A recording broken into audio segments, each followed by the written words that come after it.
రోజుల పాటు కాంగ్రెస్ పార్టీ మంత్రులు, ఎమ్మెల్యేలు, ఎంపీలు ఇక అందరూ కూడా పార్లమెంటు ముంగిట అంటే ఆ ధర్నా చౌక్ ఏదైతుందో ఆ ధర్నా చౌక్లో ధర్నా కూర్చొనికే సిద్ధమవుతున్నారు.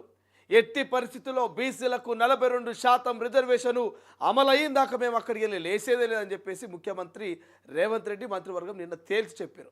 కుండ బద్దలు కొట్టినట్టుగా మరి బీజేపీ 42% రిజర్వేషన్ బిల్లును ఆమోదించాల్సిందే, తెలంగాణ ప్రజలకు ప్రధానంగా బీసీలకు 42% మరి విద్య, ఉద్యోగ, రాజకీయాల్లో అవకాశం కల్పించాల్సిందని చెప్పేసి ఇక కులంకుశగా చెప్పేశారు.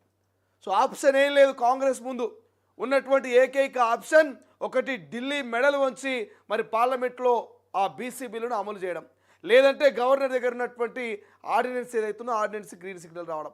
ఈ రెండు సాధ్యం కాని సమయంలో మరి హైకోర్టు నుంచి సమయాన్ని కోరి మరి మూడో ఆప్షన్ ఏంటంటే పార్టీ పరంగా బీసీలకు 42% రిజర్వేషన్ కల్పిస్తూ బీసీలకు 42% టికెట్లు ఇవ్వడం ఇక మూడవ ఆప్షన్. సో ఈ నేపథ్యంలో మొదటి ఆప్షన్ కింద మరి ఢిల్లీ పార్లమెంటు ముంగిట ఉన్నటువంటి ఆ బీసీ 42% రిజర్వేషన్ బిల్లు కోసం అయితే పెద్ద యుద్ధానికి సిద్ధమైంది కాంగ్రెస్ పార్టీ. సో ఎక్కడైతే గల్లీలో మొదలైందో ఈ లోకల్ బాడీ ఎన్నికల 42% రిజర్వేషన్ పంచాయతీ ఢిల్లీ దాకపోతున్నది. ఎంపీలంతా పార్లమెంట్లో కొట్లాడితే ఎమ్మెల్యేలు, మంత్రులంతా మరి పార్లమెంటు జంతర్ మంతరు ముంగల వీళ్ళంతా పార్లమెంటు ముంగల జంతర్ మంతర్ దగ్గర కొట్లాడుతున్నారు. ఎంపీలేమో పార్లమెంట్లో, ఎమ్మెల్యేలు మరి ముఖ్యమంత్రి ఏమో జంతర్ మంతర్ దగ్గర కొట్లాడి మరి పెద్ద ఎత్తున దాని ఒక ఉద్యమం లెక్క దేశవ్యాప్తంగా ఉర్రు తొలగించే ప్రయత్నం అయితే కాంగ్రెస్ పార్టీ చేస్తుంది. సో కొన్ని రోజులు ఆ లోకల్ బాడీ ఎన్నికలకైతే తాత్కాలికంగా బ్రేక్ పడ్డట్టు తెలుస్తున్నది. ఎందుకంటే 3 నెలల టైం ఇచ్చింది హైకోర్టు, అందులో 1 నెల గడిచింది, 2 నెలల టైం ఏమన్నది. ఈ 2 నెలల టైం సరిపోదా ఎన్నికలకు, లేక ఇంకాస్త టైం ఏమన్నా హైకోర్టుని అడిగే అవకాశం ఉందా? రైట్, ఒక్కసారి మనం డిస్కస్ చేద్దాం. మరోవైపు మీనాక్షి నటరాజన్ పాదయాత్రకు సిద్ధమవుతున్నట్టు తెలుస్తుంది. ఇది బీఆర్ఎస్కి బిగ్ షాక్ అని చెప్పుకోవచ్చు. ఇప్పటికే మరి లోకల్ బాడీ ఎన్నికల వేళ బీఆర్ఎస్ చితకలా పడుతుంది. ఓవైపు చెల్లి, మరోవైపు అన్న, ఇంకోవైపు బావ, ఇంకోవైపు మరి మాజీ ముఖ్యమంత్రి కేసీఆర్. 4 స్తంభాల లెక్క ఎవరికి వాళ్ళు యమునా తీరం లెక్క అయిన వీళ్ళు వేళ మరి మీనాక్షి నటరాజన్ పాదయాత్ర మరి కాంగ్రెస్కు ఎంతవరకు మేలు చేస్తుంది, బీఆర్ఎస్కు ఎంతవరకు నష్టాన్ని చేకూరుస్తుందో చూడాల్సినటువంటి అవసరం అవుతున్నది. సో మాట్లాడే ప్రయత్నం చేద్దాం. అనేకమైనటువంటి అంశాలని అన్నిటి గురించి డిస్కస్ చేద్దాం. రేషన్ కార్డులు అయినా, రైతు భరోసా అయినా, రైతు ఏదైతే బీమా అయినా, ఇందిరమ్మ ఇండ్లు అయినా, ఇట్లా చెప్పుకుంటూ పోతే అనేకమైనటువంటి అంశాలు, అనేకమైనటువంటి మరి 6 గ్యారెంటీల గురించి కూడా మనం డిస్కస్ చేసే ప్రయత్నం చేద్దాం. రైట్ నౌ ఫస్ట్ అయితే మనం హెడ్లైన్ చూద్దాం, తర్వాత పూర్తి వార్తా కథల్లోకి వెళ్ళేటువంటి ప్రయత్నం చేద్దాం. రైట్గా ప్రస్తుతం మనము ఇది తొలి వెలుగు ఈ పేపర్ కనుక చూస్తే, తొలి వెలుగు ఈ పేపర్ చూస్తే మొదటగా కనబడుతున్నటువంటి వార్త మనకు కేంద్రంపై వారు, బీసీ రిజర్వేషన్లపై తగ్గేదేలే, ఇక ఢిల్లీలోనే పోరు, వచ్చే నెల 6న అక్కడే ధర్నా, పాల్గొన్న సీఎం మంత్రులు, అంతకుముందే ప్రెసిడెంట్తో భేటీ, బిల్లు పాస్ చేయాలంటూ రిక్వెస్ట్, బిల్లు ఆర్డినెన్స్ ఏదో ఒకటి తేల్చాల్సిందే, ఇక తర్వాతనే స్థానిక ఎన్నికలకు వెళ్దాం, క్యాబినెట్ భేటీలో ప్రభుత్వం కీలక డెసిషన్, కాంగ్రెస్ వర్సెస్ బీజేపీగా రిజర్వేషన్ల ఇష్యూ, ఇప్పటికే కాంగ్రెస్పై పోరుకు బీజేపీ రెడీ, ఆగస్టు 2న ఇందిరా పార్కులో ధర్నా, రేవంత్దే చీటింగ్ అన్న బీజేపీ స్టేట్ చీఫ్. సో ఎవరిది చీటింగ్ కాదనేది చూడాల్సినటువంటి అవసరం ఉంది. రైట్, సో ఈ 42% రిజర్వేషన్ల మీద ఒక పోల్ పెట్టే ప్రయత్నం చేద్దాం. సాయి ఒక పోల్ పెట్టు. సో బీజేపీ ఏమంటున్నది, 42% రిజర్వేషను కాంగ్రెస్ చీటింగ్ అంటున్నది. బట్ కాంగ్రెస్ ఏమంటుంది, బీజేపీ పట్టించుకోవట్లేదు, బీసీల మీద చిత్తశుద్ధి లేదని బీజేపీ గురించి కాంగ్రెస్ అంటున్నది. సో ఒక పోల్ పెట్టే ప్రయత్నం చేయి. బీసీ 42% రిజర్వేషన్ల మీద ఎవరికి చిత్తశుద్ధి ఉన్నది, కాంగ్రెస్కా బీజేపీకా అని ఒక పోల్ పెట్టు. తెలంగాణ ప్రజలు తేల్చేస్తారు, దీని గురించి టెన్షన్ పడాల్సిన అవసరం లేదు. బట్ ఏదేమైనా కేంద్రం పైన యుద్ధానికి సిద్ధమైంది కాంగ్రెస్ పార్టీ. ఆల్ ఇండియా స్థాయిలో ఉన్నటువంటి ఆల్ ఎంపీలు, ఎమ్మెల్యేలు మరి మంత్రులంతా కలిసి జంతర్ మంతర్లో పెద్ద ఎత్తున ధర్నాకు సిద్ధమవుతున్నారు. 3 రోజుల పాటు ఈ ధర్నా మరి ఢిల్లీ వేదికగా జరిగే అవకాశం కనబడుతున్నది. సో అంతకుముందే మరి బీజేపీ వాళ్ళు ఆగస్టు 2వ తారీఖున ఇందిరా పార్కులో ధర్నాకు సిద్ధమవుతున్నారట. రైట్, ఒకసారి మాట్లాడే ప్రయత్నం చేద్దాం దాని గురించి కూడా. ఇక మరో వార్త, రవాణా శాఖ బాధుడు, సర్వీస్ ఛార్జీల పెంపు, రిజిస్ట్రేషన్ ఫీజుల హైకు, కొన్ని సేవలపై 30% పైగా వడ్డింపు, ఇక డ్రైవింగ్ లైసెన్స్ ఫీజు 400, రిజిస్ట్రేషన్ రుసుము 500, ఫిట్నెస్ పర్మిట్ ఛార్జీలు మోత, ఇక దాదాపు డబుల్ అయిన ఛార్జీలు, ఆందోళన వాహనదారులు. ఇప్పటికే ఇన్సూరెన్స్ భారం పెరిగిందంటూ ఆవేదన. రవాణా శాఖ బాదులు బాదుతుందంటున్నా. ఈ మధ్య కాలంలో కొత్తగా బండ్లు కొన్నోళ్ళు డ్రైవింగ్ లైసెన్స్ తీసుకున్నోళ్ళకో మరి రవాణా బాదుతుందా లేదా క్లియర్ ఒక ఐడియా ఉండుంటుంది. సో వాళ్ళందరూ కూడా నిన్న లైసెన్సులు తీసుకుంటారు కాబట్టి వాళ్ళకు ఒక ఐడియా ఉంటుంది. సో డిస్కస్ చేద్దాం దాని గురించి కూడా. బీఆర్ఎస్ ట్రైబల్ స్కామ్, గిరిజనుల నిధుల్ని భారీగా మళ్లించిండ్రు. ఏజెన్సీలో రోడ్లు బ్రిడ్జిలు లేవు, అందుకే ఆడబిడ్డల ప్రసవ వేదన ఘటనలు. గిరిజనుల నిధులు ఎవరు డైవర్ట్ చేసినా తప్పే, నిధుల పక్కదారితో వెనుకబడుతున్న ట్రైబల్స్. ఇక మంత్రి సీతక్క కీలక కామెంట్స్. వాస్తవమే, మొన్న కురిసినటువంటి విరామం లేకుండా 4-5 రోజులు వానలు పడితే ఆ ములుగు లాంటి నిజామాబాద్ లాంటి కొన్ని అడవి ప్రాంతాలు, ఏజెన్సీ ప్రాంతాల్లో మరొక ఆడబిడ్డ పురిటి నొప్పులతో బాధపడుతుంది. కనీసం రోడ్డు కూడా లేదు. కావడి మీద ఆమెను పట్టుకొని దవాఖానకు తీసుకుపోయే సందర్భాలున్నాయి. పారుతున్నటువంటి నదిని దాటే ప్రయత్నం చేసి వెదరు బొంగుల్ని బోటుగా అది మలుచుకొని మరి దగ్గరలో ఉన్నటువంటి పెద్ద ఆసుపత్రికి తీసుకుంటున్న సందర్భాలున్నాయి. 75 ఏళ్ల స్వతంత్రంలో ఇంకా మారుమూల గ్రామాల్లో కొన్నిటికి కరెంటు లేవు, రోడ్లు లేవు, తాగునీళ్ళు లేవు, ఇల్లు లేవు, బడులు లేవు. ఇంకా ఇంత వెనుకబడి ఉంటే మరి ఏం లాభం? ఈ ప్రభుత్వాలు గొప్పగా చెప్పుకుంటాయి కదా, దశాబ్ది ఉత్సవాలని బీఆర్ఎస్ చేసుకున్నది కదా. ఎందుకు ఈ ఉత్సవాలు, ఎందుకు ఈ ఆడంబరాలు, ఎందుకు ఈ సంబరాలు? సో ట్రైబల్లో స్కామ్ జరిగిందంట భారీగా. బీఆర్ఎస్ హయాంలో ట్రైబల్ స్కామ్ జరిగింది. గిరిజనుల నిధులన్నీ కూడా పక్కదారి పట్టాయట. పందికొక్కు లెక్క గత ప్రభుత్వము, గత పాలకులు మరి ట్రైబల్కు పోవాల్సినటువంటి నిధులు, రోడ్ల నిధులు, నీళ్ళ నిధులు, నియామకాల నిధులు ఇవన్నీ కూడా మరి పందికొక్కు లెక్క మెక్కిన అనేది పెద్ద ఎత్తున బయటకు వస్తున్నది. డిస్కషన్ చేద్దాం. రైట్, ఇంకేమున్నాయి? కొత్త రేషన్ కార్డు ఉన్న వాళ్ళకు స్కీమ్లంట. ఆరోగ్యశ్రీతో సహా అన్ని పథకాలు వర్తింపు. కొత్తగా 7 లక్షల ఫ్యామిలీలకు కార్డులు వచ్చినాయి. ఇప్పటికే 3 లక్షల కార్డులు జారీ అయినాయి. వీరి కోసం త్వరలో స్పెషల్ డ్రైవ్, ఇంటింటికి వెళ్ళి స్కీమ్లకు దరఖాస్తుల స్వీకరణ. తాజాగా 30 లక్షల మందికి లబ్ధి. ఇప్పటికే రాష్ట్రంలో 90 లక్షల మందికి కార్డులంట. సో ఈ మధ్యకాలంలో కొత్త రేషన్ కార్డులు మంజూరు అయినాయి కదా. పిల్లలైనటువంటి పిల్లలు కావచ్చు, లేకపోతే కొంతమంది ఎవరైనా సపరేట్ ఫ్యామిలీ కార్డు కావాలనుకున్న వాళ్ళు కావచ్చు, ఇట్లా కొంతమందికి కొత్త కార్డులు వచ్చినాయి. ఈ కొత్తగా మంజూరైనటువంటి వారందరికీ స్కీములు వర్తింపజేసేందుకు మొన్నటిదాకా రేషన్ కార్డు లేని కొన్ని స్కీములు రాలేవు. సో అట్లా ఇప్పుడు కొత్తగా రేషన్ కార్డు ఎవరికైతే వచ్చిందో వాళ్ళకు స్కీములన్నీ వర్తింపజేసేందుకు సర్కార్ ఒక గుడ్ న్యూస్ చెప్పనుందంట. మరి వారి దగ్గరికి వెళ్ళి వారి దగ్గర డేటాలు తీసుకొని వారు ఏ స్కీమ్కు ఎలిజిబుల్లో ఆ స్కీమ్కి మరి వారి దగ్గర నుంచి దరఖాస్తులు స్వీకరించేందుకు రాష్ట్ర ప్రభుత్వం ఆలోచన చేస్తుందట. వీరి కోసం త్వరలోనే స్పెషల్ డ్రైవ్ పెట్టి ఇంటింటికి వెళ్ళి స్కీముల దరఖాస్తుల స్వీకరణ చేసి వాళ్ళకు ఒకవేళ 200 యూనిట్ల కరెంట్ రాకపోతే 200 యూనిట్ల కరెంటుకు ఎలిజిబుల్ చేయడం, 500 గ్యాస్ సిలిండర్ రాకపోతే దానికి ఎలిజిబుల్ చేయడం, లేదు వాళ్ళు మరి కొత్త రేషన్ కార్డుకు సంబంధించి ఇంకేదైనా ఇందిరా ఇల్లు రాకపోతే ఇందిరా ఇల్లు వాళ్ళకి దరఖాస్తుకు ఓకే చెప్పడం. ఇట్లా మరి కొత్తగా రేషన్ కార్డుకు వచ్చిన వాళ్ళకి అందరికీ కూడా స్కీములు స్పెషల్ డ్రైవ్ పెట్టి స్కీములు ఇచ్చే ఆలోచన రాష్ట్ర ప్రభుత్వం చేస్తుందంట. ఇది మంచి నిర్ణయం, దీన్ని ఖచ్చితంగా స్వాగతించాల్సిన అంశం ఉంది. రైట్, ఫేక్ యాపిల్ దందా. 3 కోట్ల నకిలీ యాపిల్ ఉత్పత్తుల పట్టివేత. వాచ్లు, ఎయిర్ ప్యాడ్స్, పవర్ బ్యాంకులు సీజ్. 3 ముఠా సభ్యుల అరెస్టు. ముంబై నుంచి ఇక ప్రొడక్ట్స్ను స్మగ్లింగ్. ఫేక్ లోగో స్టిక్కర్లు సీల్తో ప్యాకింగ్. నిజమైనవిగా నమ్మించి కస్టమర్ల టొకారా. టాస్క్ ఫోర్స్ దాడులో విస్తుపోయి నిజాలు. ఈ ముచ్చట బాగినాలే. ప్రధానంగా యూత్ పొరగాలు వినాల్సిన ముచ్చట. రమేష్ నువ్వు కూడా వినాలే బాబు, ఈ ముచ్చట వినాలే.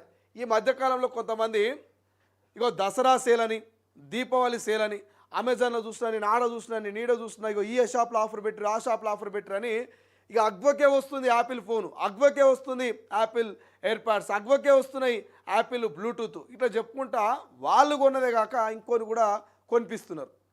అరే ఇంత బాగుంది, ఏడ కొన్నవరా ఇంత తక్కువ ధర కంటే గిడ కొన్నా చాలా మంచిగా ఉంటుందిరా, ఇది తక్కువ అని చెప్తారు. కానీ వాళ్ళు కూడా తెలియదు కొన్నోనికి అది ఫేక్ యాపిల్ బ్రాండ్ అని చెప్పేసి, ఫేక్ యాపిల్ వాచ్ అని. సో ఆ స్టిక్కర్ సేమ్ ఉంటుంది, యాపిల్ ఒరిజినల్ బ్రాండు, ఈ ఫేక్, ఈ 2 స్టిక్కర్లు సేమ్ ఉంటాయి, బట్ అది ఫేక్. ఇంకా మీకు ఎగ్జాంపుల్ చెప్పాలంటే, జనరల్గా మనం కిరాణా షాప్కి పోతుంటాం, కిరాణా షాప్కో లేకపోతే బయట రోడ్డు మీద పోయేటప్పుడు ఎక్కడొక చోట వాటర్ బాటిల్ కొంటాం. మీరు బాగా గమనించండి, వాటర్ బాటిళ్లలో 10 రకాల వాటర్ బాటిల్ ఉంటాయి. మనం బాగా వాడేటువంటి వాటర్ బాటిల్ ఉంటాయి, టాటానో కిన్లీ అనో ఇట్లుంటాయి కదా. ఈ కిన్లీలనే, బ్లిస్లరీనే, టాటాలనే పలు రకాలు ఉంటాయి. ఇక వాటర్ బాటిళ్లకు వాళ్ళ ఫ్యామిలీ మొత్తం బయటకు వస్తుంది. దాన్ని ఏమంటారు కదా, మనము ఇంకా చెప్పాలంటే బాబాయి, పిన్ని, ఇక అన్న తమ్ముళ్ళు వీళ్ళందరూ కూడా కవల పిల్ల లెక్క బయటకు వస్తారు. అంటే ఈ కిన్లీ వాటర్ బాటిల్ లెక్కనే ఇంకోటి ఉంటుంది, కానీ ఒక్కటే అక్షరం తేడా ఉంటుంది, మనం గమనించాం. సో యాపిల్ ఏంటంటే బ్రాండ్ యాపిల్ సింబల్ ఒక్కటే ఉంటుంది. యాపిల్ సగం కొరికిన ఈ యాపిల్ ముక్కు ఉంటుంది కదా, ఇక అదే బ్రాండ్ అనుకుంటారు. సో ఆ సింబల్ని బట్టి వీళ్ళు ఆ సింబల్ని తోటి అవతల వీక్నెస్ని క్యాచ్ చేసుకుంటారట. సో దయచేసి అగ్వకే వస్తున్నది, మంచిగా ఉన్నదని చెప్పేసి కొని మోసపోకండి అని చెప్పేసి చెప్తా ఉన్నారు. ఇక టాస్క్ ఫోర్స్ పోలీసులు దాడుల్లో విస్తుపోయి నిజాలు బయటపడాయంట, మొత్తం దందా బయటకు తెచ్చారు. రైట్, టెర్రరిస్టులపై రివెంజ్ అంట, ఆపరేషన్ మహాదేవ్ సక్సెస్, పహల్గామ్ ఉగ్రవాదుల ఎన్కౌంటర్, పక్కా నిఘాతో ఆపరేషన్, అడవుల్లో దాక్కున్న వారిపై ఫైరింగ్, 3 ఉగ్రవాదులు కాల్చివేత. ఇక పార్లమెంట్లో పహల్గామ్పై చర్చ, రోజుకో ఘటన అంటూ పహల్గామ్ సంబంధించినటువంటి టెర్రరిస్టులపై రివెంజ్ అంటూ వార్త హైలైట్గా కనిపిస్తుంది. రైట్, ఇంకో వార్త వచ్చింది, భర్త మర్డర్కు భార్య స్కెచ్ అంట, 4 యువకులతో కలిసి అటెంప్ట్, భర్తకు బీరు తాగించి రాడ్లతో దాడి, ప్రాణంతో బయటపడ్డ భర్త, కేసు దర్యాప్తు చేస్తున్న పోలీసులకి. దారుణమైంది. సోషల్ మీడియాలో ఈ మధ్య చూస్తున్నటువంటి వార్తలు చూస్తుంటే భయమేస్తున్నది. అరే ఎప్పుడు ఏం జరుగుతుందో, ఏ భార్య ఏ భర్తను చంపుతుందో, ఏ భార్య మరి ఇన్స్టాగ్రామ్ ఫీడ్ తోటి పిల్లల్ని భర్తను వదిలేసిపోతుందని మరి వార్తలు చూస్తుంటే నిజంగా కట్టుకున్న భార్యలు చూస్తుంటే భర్తలు భయపడుతురట. నా భార్య కూడా గట్ల చేస్తుందా అయింది, నన్ను వదిలేసిపోతుందా అయింది, కొంపదీసి నన్ను ఏమైనా చంపుతుందా అయింది అనే భయాందోళనకు గురవుతున్నట. ఇన్స్టాగ్రామ్లో సోషల్ మీడియాలో మరి ఇటువంటి వార్తలు చూసినప్పుడు కట్టుకున్న భర్తను బీర్ దాయించి 4గురిని ప్లాన్ చేసి 4గురితోటి మర్డర్ చేసే ప్రయత్నం చేసిందంట, కొట్టిందంట. ఆల్మోస్ట్ కొట్టినాక ఆయన చచ్చిపోయిందని అనుకొని వదిలేసి వెళ్ళిపోతే పాపం ఆయన కొంత మేలుకొని మళ్ళీ మెలకు వచ్చి ఆయన దగ్గరలో ఉన్న పోలీస్ స్టేషన్లో ఫిర్యాదు చేసిందంట. సో ఇట్లా నడుస్తున్నది కథ. ఇక ఇంకోవైపు షటిల్ ఆడుతూ కుప్పకూలి మృతి, గుండెపోటుతో యువకుడు స్పాట్ డెడ్, హైదరాబాద్ నాగోల్లో ఘటన, ఇటీవల కలకలం రేపుతున్న సడన్ డెత్స్. పిల్లగాడు పాపం 25 నుంచి 30 ఏళ్ళ వయసే ఉన్నటువంటి వ్యక్తి షటిల్ ఆడుతున్నాయి. ఆ వీడియోలు సోషల్ మీడియాలో వైరల్ అవుతున్నాయి. మంచిగా ఆడుకుంటున్నాడు ఫ్రెండ్స్ తోటి. షటిల్ ఆడుతూ ఒక్కసారిగా గుండెపోటు చచ్చిపోయాడు. అంటే ఎన్ని రోజులు బతుకుతామో గ్యారంటీ లేదు, ఎప్పుడు చచ్చిపోతామో ఎట్లా చచ్చిపోతామో గ్యారంటీ లేదు. సో ఉన్నన్ని రోజులు హ్యాపీగా జిందగీని ఎంజాయ్ చేస్తూ కుటుంబ సభ్యులతో, మిత్రులతోటి, భార్య పిల్లలతోటి దగ్గరగా ఉంటూ వాళ్ళతో కలిసిమెలిసి ఉండే ప్రయత్నం చేయండి.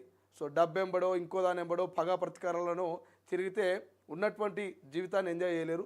సో ఇట్లా పాపం ఈ యువకుడు తల్లిదండ్రులు కన్నీళ్ళు పెడుతున్నారు, వీళ్ళ స్నేహితులు బాధ పెడుతున్నారు. ఆయన అంతిమయాత్రకు 100ల సంఖ్యలో వచ్చారు పాపం. ఆ వీడియో సోషల్ మీడియాలో చూసినా 100ల సంఖ్యలో అటెండ్ అయ్యాడు. చాలా మంచి పిల్లగాడట.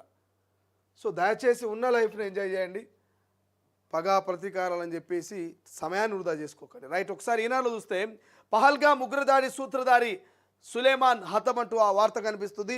ఆపరేషన్ మహాదేవ్తో మట్టుబెట్టిన సైన్యం. ఇక సోనామార్గ్ టన్నెల్ దాడి, ముష్కరుడు మృతి, మరో ఉగ్రవాది ఎన్కౌంటర్ అంటూ వార్త కనిపిస్తుంది. రైట్గా ఢిల్లీలోనే తేల్చుకుంటామంటూ కామన్ వార్త. 5, 6, 7 తేదీల్లో ఆందోళన చేయబోతున్నాం, అస్తి నాకు వెళ్ళున్న సీఎం అంటూ మనకు వార్త హైలైట్ కనిపిస్తే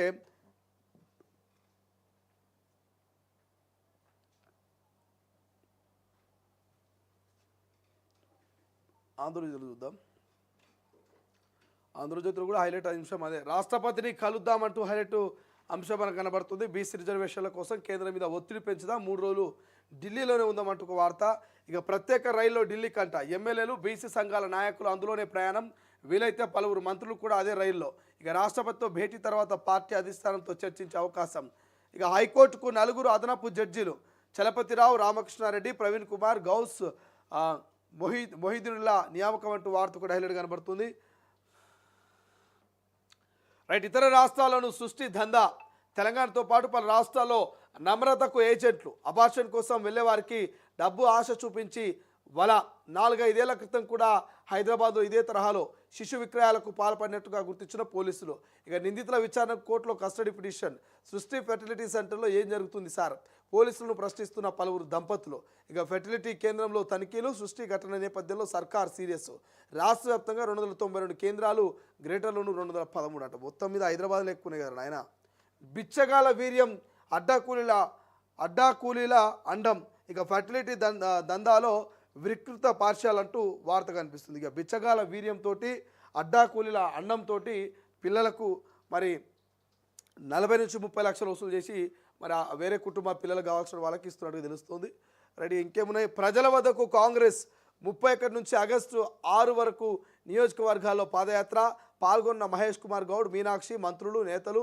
ఇక పరిగిలో యాత్ర ప్రారంభం అంటూ వార్త హైలైట్ కనిపిస్తుంది. అప్పుడో మాట ఇప్పుడో మాట, ఫోన్ ట్యాపింగ్ కేసులో మాట మార్చిన ఆర్ఎస్ ప్రవీణ్ కుమార్. కేసీఆర్ తన ఫోన్ ట్యాప్ చేయించారని గతంలో ఫిర్యాదు, ఇప్పుడు అదేం లేదని వెల్లడి. కాంగ్రెస్ బీజేపీ కలిసి ట్యాపింగ్ చేస్తున్నాయంటూ ఆరోపణ. సిట్ విచారణకు హాజరంటూ వార్త కనిపిస్తుంది. మనం ఎన్నోసార్లు చెప్పినాం ఆర్ఎస్ ప్రవీణ్ కుమార్ గారు మరి చాలా నీతి నిజాయితీ గల ఐపీఎస్ ఆఫీసర్ అని అనేక మార్లు చెప్పినాం. ఎంతోమందికి ఆదర్శం, బహుజన బిడ్డలు మిమ్మల్ని చాలామంది ఆదర్శంగా తీసుకున్నామని చెప్పినాం. కానీ ఎప్పుడైతే బీఆర్ఎస్ పార్టీలో చేరిండో అప్పటి నుంచి మరి మీ మీద పెట్టుకున్న నమ్మకాన్ని ఉమ్మైపోయింది. మీ నమ్మకం మీద కట్టిన కోటలన్నీ మరి ఒక్కసారిగా పేకమేడ లెక్క కూలిపోయినాయని చెప్పినాం. ఎందుకంటే అప్పుడు మాట్లాడిన వ్యాఖ్యలు చూపించడం. ఆర్ఎస్ ప్రవీణ్ కుమార్ గారు బహుజన్ సమాజ్ పార్టీ అధ్యక్షుడు ఉన్నప్పుడు, రాష్ట్ర అధ్యక్షుడు ఉన్నప్పుడు మాట్లాడిన మాటలు, మరి తాజాగా ఆయన మాట్లాడిన మాటలు రెండు కంపేర్ చేసి చూస్తే ఆర్ఎస్ ప్రవీణ్ కుమార్ గారిలో చాలా మార్పు వచ్చింది. 20 రూపాయల నోటుకు 2000 నోటుకున్నంత మార్పు మరి ఆర్ఎస్ ప్రవీణ్ కుమార్ గారిలో కల్పించిందని మనం క్లియర్గా చెప్పినాం. సో అదే కనబడుతున్నది ఇక్కడ. ఉగ్రవాదాన్ని తుదిముట్టించేందుకు ఎంతవరకైనా వెళ్తామంటూ ఒక వార్త హైలైట్ కనిపిస్తే, ఇక వెలుగులో చూస్తే వెలుగులో కామన్గా కనిపిస్తున్న వార్తలు ఆపరేషన్ సింధూర్పై మాటల యుద్ధం అనే వార్త. 42% బీసీల కోసం కోటా కోసం చలో ఢిల్లీ అనే వార్త హైలైట్ కనిపిస్తుంది. మనం ఇది ఒక పోల్ కూడా పెట్టాం. బీసీల రిజర్వేషన్ కోసం మరి ఎవరికి చిత్తశుద్ధి ఉన్నది, ఎవరు ఫైట్ చేస్తున్నారు, ఏం కథ అని ఒక పోల్ కూడా పెట్టాం. అది ఒక్కసారి చూసేటువంటి ప్రయత్నం చేద్దాం. రైట్, ఏం పెట్టామే ఆ పోలు? బీసీ 42% రిజర్వేషన్లపై ఎవరికి చిత్తశుద్ధి ఉన్నా అని పెట్టినాం. ఎవరికి ఉన్నదా? కాంగ్రెస్ కా బీజేపీ కానీ పెట్టినాం. తెలంగాణ ప్రజలు ఇక గిన్నే చెప్పేస్తారు. ఏమని చెప్తారు? ఎర్ర జూమ్ చేసుకో పెద్ద మనిషి, ఇక చూసుకో. 71% 100 మందికి 71% మంది ఏమంటారా?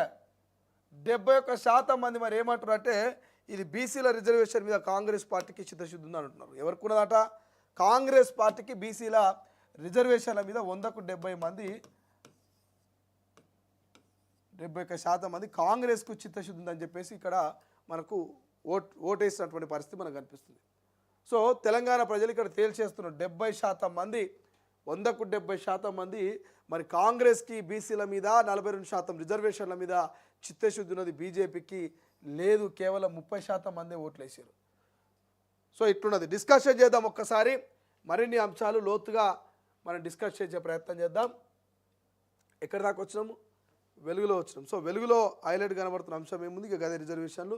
ఇంకా ఏం కనబడుతున్నాయి? పార్లమెంటు ముందు కూటమి ఎంపీల ధర్నా అంటూ ఒక వార్త హైలైట్ కనిపిస్తూనే రైట్. పహల్గామ్ టెర్రరిస్టులు హతమైనటువంటి కామన్ వార్త. మరోవైపు బిర్యానీ ఇచ్చి బిచ్చగాల వీర్యం, పోర్న్ వీడియోలు చూపించి స్పెరం సేకరించిన సృష్టి.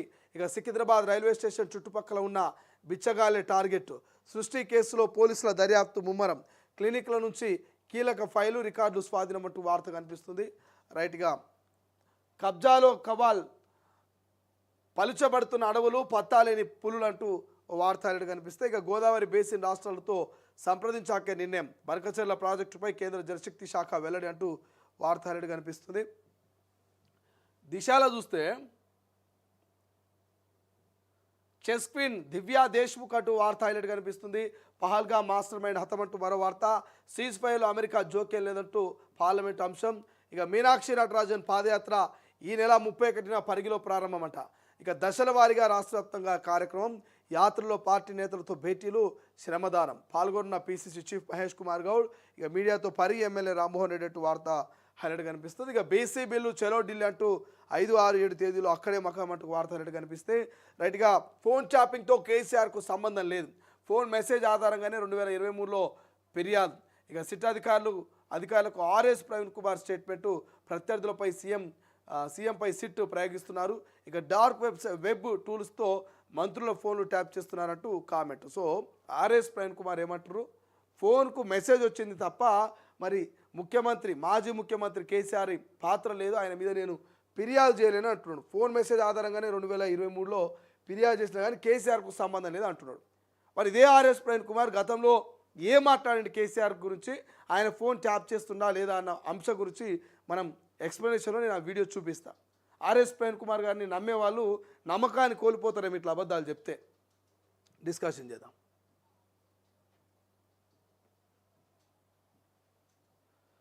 ఆగస్టులోపు భూభారతి కష్టమేనట. రాత్రింబవలు పనిచేస్తున్న పూర్తి కాని టార్గెట్. భూ సమస్యలపై 8.50 లక్షల అప్లికేషన్లు. తీవ్ర పని ఒత్తిడి ఎదుర్కొంటున్న రెవెన్యూ. సరిపడా సిబ్బంది లేకపోవడంతో వర్క్ లోడ్. ఇక డాష్ బోర్డు క్లియర్కే ఉన్నతాధికారులకు మొగ్గు. భూభారతి చట్టం అమలుకు అడ్డంకులటు వార్త. అక్కను చంపిన తమ్ముడు ఫోన్లో మాట్లాడుతుందని ఘాతుకం. రంగారెడ్డి జిల్లా పెంజర్లలో దారుణం జరిగింది. కొడుకుపై పోలీసులకు ఫిర్యాదు చేసిన తండ్రి. సో సొంత అక్కను చంపేసినట్ట తమ్ముడు ఫోన్లో మాట్లాడుతుందని అనుమానంతో. పెంజర్లు అంటే ఈ రంగారెడ్డి జిల్లాకి శంషాబాద్ దగ్గర ఉంటుంది. ఇక బీసీ టికెట్లపై నో క్లారిటీ. ఆర్డినెన్స్ రాకున్నా 42% కాంగ్రెస్ సై. రిజర్వేషన్లకు సిద్ధమంటూ బీజేపీ చీఫ్ ప్రకటన. ఇక గులాబీ బాసుల వ్యవహారంపై కార్యకర్తలు గుర్రంట. ఇంకా వాళ్ళు ఏం చేస్తారు? వాళ్ళు ఏం చేయాలని అర్థం కాకనే కన్ఫ్యూజన్లో ఉన్నారు. వాళ్ళు ఏం చేస్తారు? ఇంకా రైట్. ఆపరేషన్ ఆగలేదు, గ్యాప్ ఇచ్చామంటూ అక్కడ పార్లమెంట్ వార్త ఒకటి. ఇక ఇక్కడ అధికారుల అండ జోరుగా దందా. రెగ్యులర్ తనిఖీలు, ఇక రైడ్స్ లేవు. ఉమ్మడి ఏపీ నుంచి ఇదే తంతు. హైదరాబాద్ వరంగల్ సంతాన దందాలు. సర్కార్కు ప్రిలిమినరీ రిపోర్టు. త్వరలో అకస్మాత్తుగా తనిఖీలు అంటూ వార్త. చెలరేగిపోతున్న ఫెర్టిలిటీ సెంటర్లు. ఇక ఢిల్లీలోనే తేల్చుకుందామంటూ ఒక కామన్ వార్త. మరోవైపు మీనాక్షి పాదయాత్ర అంటూ ఇంకో కామన్ వార్త కనిపిస్తుంది. రైట్. ఇంకేమున్నాయి? కాంగ్రెస్ వచ్చింది, మార్పు రాలే. కొత్త నిదానంతో ప్రజల్లోకి BJP. Door to door campaign. August 3-4 తేదీలో ప్రచారం. లోకల్ ఎన్నికలకు ప్లస్ అయ్యేలా వ్యూహం. వాళ్ళేమో ఢిల్లీకి పోతున్నారు, వీళ్ళేమో గల్లీకి పోతున్నారు. కాంగ్రెస్ నాయకులేమో ఢిల్లీకి పోయి 42% రిజర్వేషన్ కొట్లాడుతున్నారు. మరి ఇక్కడ బీజేపీ నాయకులేమో గల్లీకి పోయి మరి కాంగ్రెస్ను ఓడించాలని ప్రచారానికి సిద్ధమవుతున్నారు.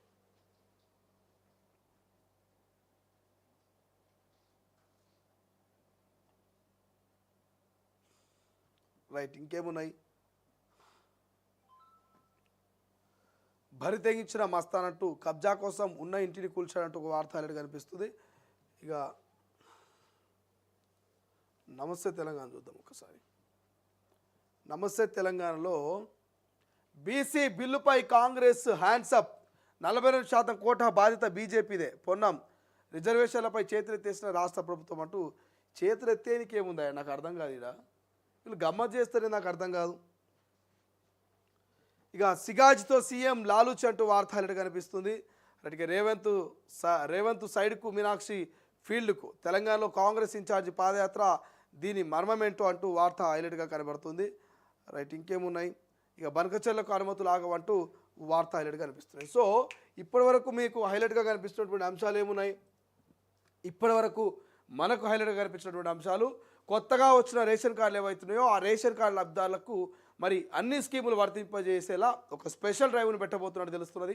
అది కానీ బీసీల 42% రిజర్వేషన్ ఢిల్లీకి పోయేందుకు మరి రాష్ట్ర ప్రభుత్వం చేస్తున్న కసరత్తు కానీ, మీనాక్షి నటరాజన్ పాదయాత్ర కానీ, ఇవన్నీ మనకు హైలైట్ కనబడుతున్నాయి. ఫర్టిలిటీ పేరిట మరి బిచ్చగాళ్ళ స్పెరం సేకరించి రోడ్ సైడ్ అయినటువంటి వాళ్ళ అండాలని స్వీకరించి మరి అదే ఆసరాగా చేసుకొని పిల్లలు కావాలని ఫెర్టిలిటీని ఆశ్రయించేటువంటి మరి భార్యాభర్తల దగ్గర 30-40 లక్షల రూపాయల వసూళ్ల దందా కానీ ఇవి హైలైట్ కనబడుతున్నాయి.